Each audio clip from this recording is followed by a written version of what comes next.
Sebenarnya, apa yang ada di dalam diri kita itu, pikiran kita itu timbul tenggelam. Emosi kita itu timbul tenggelam. Terkadang timbul, terkadang tenggelam. Baik itu emosi berupa kesedihan, berupa kebahagiaan, berupa mengasihani diri sendiri, berupa emosi-emosi yang lain. Baik itu negatif maupun positif, semuanya timbul tenggelam. Nah, di sini yang saya maksud emosi, kita menjurus kepada kemarahan, emosi. Kemarahan kita itu timbul tenggelam. Terkadang marah banget, terus lama-lama hilang. Makanya ada orang bijak mengatakan jangan melakukan apapun saat kita sedang marah. Karena kalau kita menahan diri ketika marah, lama-lama kemarahan itu akan mereda dan tenggelam alias lenyap. Jadi kalau kita menyadari bahwa emosi ini timbul tenggelam, makanya saat marah tahan deh sedikit aja, nanti kemarahan itu akan tenggelam alias lenyap. Jika kemarahan sedang timbul, menggebu-gebu, terus kita melampiaskan, apa yang terjadi? Yang terjadi adalah kerugian-kerugian bagi kita, kerugian-kerugian bagi orang lain. Banyak terjadi pembunuhan, banyak terjadi cekcokan yang berakhir fatal karena kemarahan yang timbul terus dilampiaskan. Ada orang yang istrinya selingkuh, suaminya marah kepada selingkuhannya, saat kemarahan itu timbul, dilampiaskan, akhirnya terjadilah pembunuhan. Nah, makanya benar kata orang bijak bahwa jangan melakukan apapun saat sedang marah. Tahan dulu sebentar aja. Kemarahan itu lama-lama juga tenggelam dan hilang kok, berkurang dan hilang. Jadi emosi di dalam diri kita ini timbul tenggelam. Apapun itu, termasuk kebahagiaan, kesedihan juga timbul tenggelam. Terkadang kebahagiaan yang timbul, di lain waktu kesedihan yang timbul, kebahagiaan yang tenggelam, dan sebaliknya. Nah, kesedihan pun juga begitu, akan timbul tenggelam. Ada seseorang yang bangun tidur terus bersedih, menangis.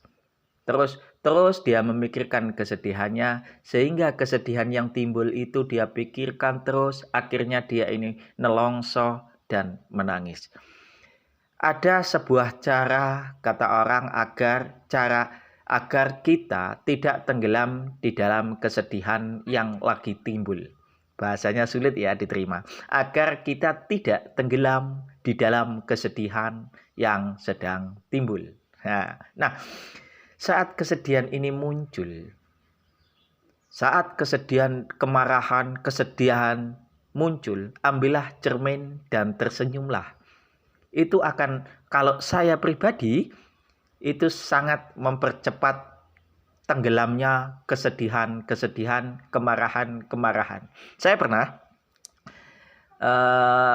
masih agak lama ya, dengan kawan itu berselisih pendapat, akhirnya timbul rasa-rasa yang agak marah lah dalam diri saya.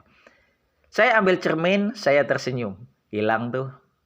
Makanya ini kunci ya, saat kamu bersedih, saat kamu mungkin pengen pulang terus ketika kamu merantau, ambillah cermin dan tersenyumlah, maka kesedihan yang timbul itu insya Allah akan segera tenggelam.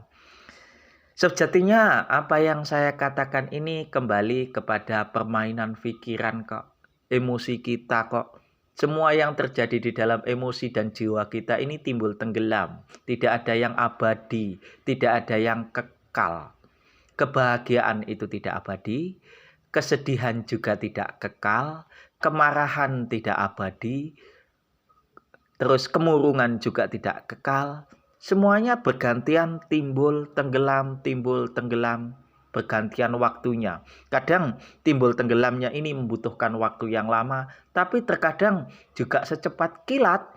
1 detik yang lalu kita netral perasaan kita, terus hari ini kita agak sedih, terus 1 jam kemudian kita kacau. Itu perasaan yang timbul tenggelam. Kalau kita menyadari hal seperti ini, bahwa apa yang terjadi di dalam diri kita itu timbul tenggelam dan tidak kekal alias tidak abadi, realita dalam kehidupan pun juga seperti itu. Semuanya timbul tenggelam. Keadaan pun juga timbul tenggelam. Tapi sebenarnya keadaan luar yang timbul tenggelam ini, kalau batin kita ini tidak ikut timbul tenggelam, insya Allah kita akan tenang, seimbang. Makanya di sini yang diperlukan adalah kesadaran bahwa semua itu permainan pikiran. Seperti di surga atau neraka yang kita alami saat ini tergantung permainan pikiran. Susah dan sedihmu saat ini tergantung permainan pikiran. Timbul tenggelamnya sebuah emosi harus kita sadari agar kita tidak berlarut-larut dipermainkan oleh pikiran. Kadang timbul, kadang tenggelam. Bye-bye.